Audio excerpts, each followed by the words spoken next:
Sabi ko, oh, anong nangyari sa life insurance? Hindi pa man yan makukuha kasi buhay pa tayo. Sabi ko. And then sabi niya sa akin, tumawag kasi, ano daw yung tawag nito, primary and then secondary. Oh, cha-cha-cha. Gibolbol na baka o joke lang. Anyway, so naghanap lang ako dito ng shrimp ha. So kalka lang ako dito ha. So yun lang yung gagawin ko. At saka sa mga magre-react naman dyan, sa nagpaibog ako. Oh, so maibog lang good. Ay, pero wag ko nagpaibog ha. Basta ako lang i-remind na kung maibog, wag na lang magsat-sat buratsat.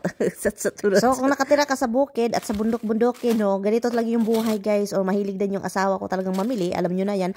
Pero ganito talaga yung buhay kasi gusto namin, meron kaming makukuha at madudukot kung gutom-gutom sa indamirian. Kasi alam nyo naman yung inyong lingkod, nagtindog, no, baboy po ito, no, mahilig kumain. So yun, nagsusuot na ako ng gloves guys kasi maraming nagsabi kasi talaga ang sakit naman talaga. Uy, kapag nandito ka, ang sakit ng kamay guys dahil sa sobrang ginaw. So nakikinig na ako sa ating mga mabubuting mga followers dyan na nagsasabi magsuot ako ng gloves. So andito na, nagsuot na ako ng gloves at okay naman pala kapag ganito. Kasi nagkalkal talaga ako guys kasi marami-rami dito shrimp, mga 3 bag ba. So naghanap ako yung pinaka-old talaga. So hinahanap ko yung pinaka-old. So nakita ko naman, no, mag-freezer burn kasi talaga ito guys kapag matagal hindi gamitin, no. At saka si Tami, mahilig bumili, sabi ko sa kanya, yung mga ganitong pagkain, mga shrimp, seafood, wag kang mag-ano dong kapag hindi nakasealed ng maayos. Kasi ang bag na ito is hindi nakasealed guys. So masisira siya at masisira. At dahil matigas ang ulo ng ating asawa, bahala na si Batman, no? At dahil sa pagkalkal ko dito guys at tinitignan ko talaga ang sa baba, no, kailangan na talaga namin i-defrost itong aming freezer guys kasi nag-ice-ice na pala siya, no, talagang malaki na yung ice guys. At yun, sabi ko kay Tami habang maginaw pa ang sa labas at saka sobrang ginaw, mga negative ba kapag sobrang aga. So sabi ko kay Mister, pwede naman natin itong kukunin itong ating mga paninda at ma-arrange pa natin ng maayos at malinis pa natin itong freezer. Kunin natin yung ice kasi pangit guys kapag maraming ice ang isang freezer. So ilagay natin sa labas, sana hindi kainin ng mga hinayupak na mga hayop dyan, ng mga squirrel. Kailangan namin i-defrost ito, sabi ko sa kanya. So bantayan lang natin ng maayos habang maginaw pa ang panahon. Oy, maganda itong maglinis sa freezer namin kasi talagang nag-ano na siya, nag-ayos na ba? Yung ice na pag makikita mo na bura naman naninda diri og mga ice water. Ice water. At habang kalkal ako dito ng kalkal guys, nakikita ko talaga na sobrang daming steak na pala talaga. Oy, hindi ko na talaga mapigilan guys na naluluka na ako guys. Parang kapag makikita ako ng steak guys, parang steak pala, ay marami namang magalit. Pag makikita ako ng steak dito guys, yung parang hininga ko amoy steak na guys. Sa sobrang steak at saka sobrang kain ako ng steak guys. Alam niyo ba, pagkatapos ko dito guys, sinabihan ko si Mr. Dong, Tami, mag-defrost ako ng mga steak na hindi pa sira or hindi freezer born, yung maganda yung quality dong. At i-cut ko siya dong ng mga slice ba, and then i-grill siya sa electric grill dito sa loob ng bahay dong para naman makain natin dahan-dahan dong. Kasi tayong dalawa lang. Kami lang dalawa guys. At alam nyo naman yan, no? Pero maraming steak, hindi man yan masisira guys na next month masisira na yan. Sa sobrang dami lang talaga, kailangan ko siyang bilisan, no? Kasi hi guys, so magluto po ako ngayon kasi ako lang dito sa bahay. Wala si Mister. So sabi ko, magluto ako ng bukog. Mga buto-buto ba sa primer yung binili namin. So magluto ako ng 4, ilagay ko lang siya sa oven. Sa labas sana ako mag-grill. Ang ginaw man guys, 10 degree man taon. Sobrang ginaw-ginaw sa labas. So talagang hindi kaya sa power ni Inday. So kaya kailangan natin itong ilagay sa oven. Pero bago natin ito ilagay sa oven, isiso natin ito guys, no? So ilagay ko dito ang karne mga darling, no? Hindi ko. And then yun. And then yun. Ito yung ating pampalasa mga jay. No, pampalasa ni Inday Marian. Masarap kasi ito talaga yung calamansi flavoring. At saka paminta. Of course, asin. And then asa na yung garlic? Ito. Garlic ni Inday Marian, masarap man yan guys. Yun, atin yan siyang i-masa-masahi. Atin ang oyster sauce. No, oyster sauce guys, konti lang guys, no? Hindi marami kasi ayaw kong na matamis-tamis. Steak flavoring, no? Kasi isa ito talaga sa pinakamasarap na mga seasoning dito kapag mga beef. So, imasa-masahin lang natin siya guys, no? Para naman ma-feel na meron siyang seasoning yung buong karne, no? Ganyan lang yan siya. Okay na yan siya. Diba? And then, yun. Ganyan. And then, onion sa side. And then, celery. And then, lagyan natin ng garlic na ganito. Para pag magluto na siya doon ba, magisa-gisa kasi lalabas man yung mga oil dito. So, magluto ng garlic, mas mahumot ba. Lagyan natin ng onion guys. Onion. Hi, Rox. Onion, ganyan, onion. Lagyan natin ng celery guys. Celery. No, Sharo. Mabango ito ba? Kasi may celery. Yun. Ilagay lang natin sa gilid-gilid. Ilagay natin siya sa oven, tara. Beef ribs, no? Diyan. Oven. Syaro. Kakain na naman ang inyong lingkod na nagtuwad. Kain tayo, guys. Meron po ako ditong salad, oh.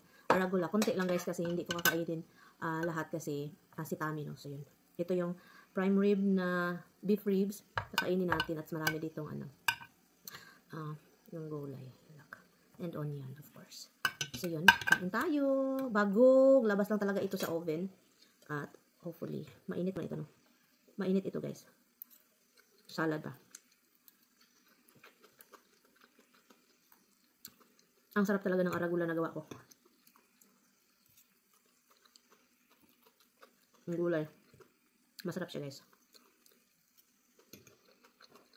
Hindi tumawag si Tami. Talagang napaka-ano. Kasi sabi ko sa kanya, dapat tatawag siya, no? Hindi man tumawag, guys. Baka busy pagdating doon ba maraming mga problemang naganap. Wala, ang sarap. Ang sarap. Sana marami yung binili ko na arugula. Bili tayo bukas. Ang init.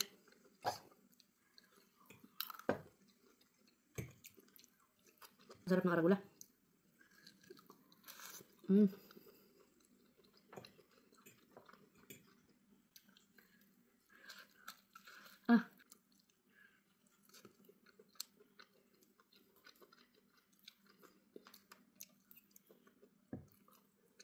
Ang sarap.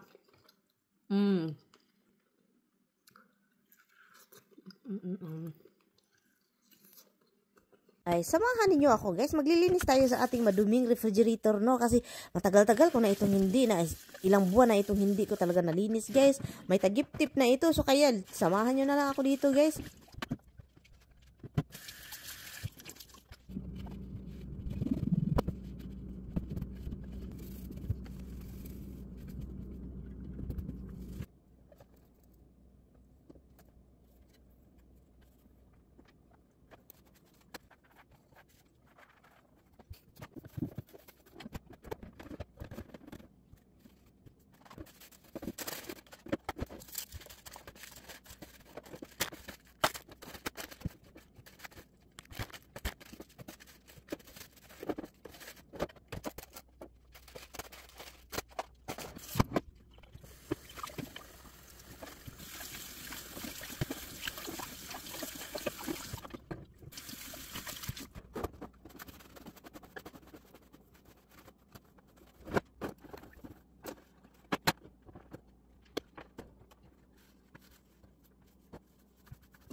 Ito talaga yung mahirap, guys, kapag maglilinis ka and din hindi ka mataas na babae, no? Ang sobrang putot-putot mo. Kaya yung mga hindi ko maaabot talaga, guys, no? Hindi ko talaga malilinis at hindi ko makikita na wala talagang linis-linis, guys. So ngayon, hindi na ako makapanglintos nito.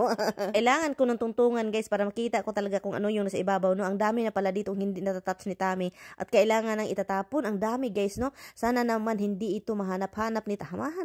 Hanap-hanapin ni Mr. Sabihin niya saan ito. Na, guys, expire naman guys. Oy, so sabihin ko na lang sa iya, gitakuptop na nag-itom-itom na, nag-yellow-yellow, nag-green-green na, sabihin ko na lang sa kanya kasi talagang expired na guys. 2020 pa, 2021 pa yung iba dyan, no? So kaya kailangan ko na itapon bago pa mahihilo itong mga sarili namin. Iba naman kasi talaga Stami, no? Kapag meron siyang mga nakikita doon at hindi niya ginagalaw ng ilang taon, and then pag suddenly mawala, hanap-hanapin niya guys, yun yung problema talaga sa kanya. So magkabuang-buang taon kog mga pasumangil, no? Para naman sabihin ko sa kanya, dongwa na nag-yellow-yellow na at nag-green-green na, gimold ni naman taon tong pagkauna. Oy. At ito din ating microwave mga labs, no? At hindi ko maabot-abot, hindi ko makikita-kita kung ano nakadumi sa loob. So nilinis ko guys sa loob at labas at sa ibabaw guys, kasi nga doon na yung vent ba. Ang vent nagpunta doon sa ating cabinet, so sobrang sticky. So kaya kailangan kong linisin at yung sa ibabaw ng ref. So ginabay na oy. Mga Jai, nagulat ako, tumawag si Tami. Nasa trabaho siya ngayon, no? Sabi pa niya sa akin na, tinawagan ako. O, nagulat ako. Tumawag siya, may tumawag daw siya sa kanya. Sabi ko, sino bang tumawag sa'yo? Yung life insurance daw. Sabi ko, anong nangyari sa life insurance? Hindi pa man yan makukuha kasi buhay pa tayo. Sabi ko. And then sabi niya sa akin, tumawag kasi, daw yung tawag nito, primary and then secondary, beneficiary. So, ngayon sabi ko, ano naman ngayon? Bakit nagproblema yung namin kasi, yung life insurance kasi niya, and then yung sa akin is kilala, Prudential ba? Kilala niya yung, basta yung, kilala niyo yung tao kasi kababata nila ba? So, tinawagan siya kung sino daw yung secondary, kasi kung kung magsama daw kami ni Mister, and then nasa sasakyan, and then matigok kaming dalawa, and pagkatapos, pag matigok daw kaming dalawa, wala daw secondary. So sabi ko, so ano mo nga, bakit may secondary? Dapat wala man yan. Sabi niya, meron man. Sabi niya, sa ina daw niya, meron yung, napaisip ako guys, sabi ko sa kanya, sino nilagay mo? Na-curious man ako guys, kasi obviously, no, dapat malaman ko din kahit patay na ako. Ang Ginoo lang ang may alam, no? Ang Panginoon lang talagang may alam. So ngayon sabi niya, yung kapatid ko, yung bunso, sabi ko, napaisip ako, sige, okay lang, kasi sabi ko, okay lang yan. Kung mangyari yun, dapat responsibilidad na din yung kapatid ni Tami yung alaga namin. Kung, alam nyo na kung buhay pa itong mga alaga namin, ganun. Dapat responsibilidad niya, alagaan. So, yun yung naisip ko. Sabihin ko yun kay Tami. Sabi ko sa kanya, yun lang ba yung isang insurance, yung tumawag sa'yo? Paano yung isa? Kasi dalawa po, guys. Sabi ko, paano yung isa? Anong nilalagay natin doon? Kasi meron din siya. So, dalawa siya, isa ako. So, ngayon, sabi niya sa akin, ay, wala man yun. So, sabi ko sa kanya, okay, just in case, pamilya ko yung sabi ko, pamilya ko yung magtanggap. Sabi pa niya, kapatid daw pa rin niya ang ilagay, pero i-distribute daw. Ipa-distribute daw sa pamilya ko. Doon talaga guys, nagtulaling ako guys. So, nasakay kami na yun, pero kami kasi dalawa nagbabayad sa isa. Yung isa is tapos na siya for life man yun, tapos na. Wala nang babayaran ba? Kasi bata pa sila, ng biyanan. So, ngayon, yung isa is bayad kami yearly. Yearly, bayad namin malaki sa kanya. Kasi matanda na siya yung kinuha namin yun. At saka may sakit na, di ba? May naramdaman at may nadigarilyo. So, yun siya. So, napaisip ako, guys. Pag-usapan namin yan. Kasi gusto ko, ibinigay niya yung isa. Just in case man ito ha. Just in case kung magkasama kami. And then magkasabay kaming maanik. And then yun. Ganun pala dito, no? Kapag may life insurance pala, ganyan pala. May mga secondary. Paano kung lahat natigok at the same time? No? And then pagkatapos, sinong kukuha? Walang secondary, thirdary. Ako, sabihin ko kay Tami na, family ko naman. Alangan, puro na lang sa iyo. No? Ang laki pa naman ng isa. Yung walang pangalan pa, wala pang secondary, ang laki. So ngayon, napaisip ko ba, dapat pamilya ko. Alam nyo ba na against ako niya noon? Yung mga life insurance na yan. Against ako guys, sabi ko parang bininta mo na yung katawan mo, kung mamatay ka may bayad. Yung parang ganun ba, parang against siya sa sa paniniwala ko. Pero parang nasanay ako sa mga tao dito kasi mahilig sila sa mga ganyan guys, mahilig sila sa mga life insurance. And then nung time na nag-apply ako sa akin, hindi man sana ako mag-apply guys. Kami ni Tami, nag-apply si Tami ng pangalawang life insurance niya, sobrang lucky. And then pagkatapos sabi niya sa akin, ikaw din. Sabi ko, hindi man, nagulat ako guys kasi inambush ako ba. Ikaw din, sabi. So kaming dalawa. Meron siyang dalawa, meron akong isa. So, inan-ambush ako, guys. So, kaya wala akong choice. Kasi, hindi naman din mahal. Kasi bata pa ako. Nung ginawa ito, mga nasa 30 pa ako, 32. Yung ganyan, 32 or 33. So, hindi masyadong mahal yearly. Mga 200 lang. $260 yearly. Kaya Tami mahal kasi sigarilyo. No, si Kirilyo may edad na. So kaya yun, mahal yearly. Nagulat ako pero kailangan namin yung pag-usapan, no. Kasi yung sa akin o saka yung sa kanya, hindi pwedeng sa pamilya lang niya. Kasi ang pamilya ko din, kami hindi namin nagbabayad, no. Sa dalawa. So dapat meron ding ang pamilya ko para hindi naman lugi, no. Sayang luoy naman ako pamilya. Matigok ako, and then wala silang makita-kita. Nandun lahat sa pamilya ni Tami. Kapatid, and then meron akong ambag sa pagbabayad, no. Nag-ambag-ambagan kami ni Mister, and then ngayon wala na. Kawawa naman pamilya ko, guys.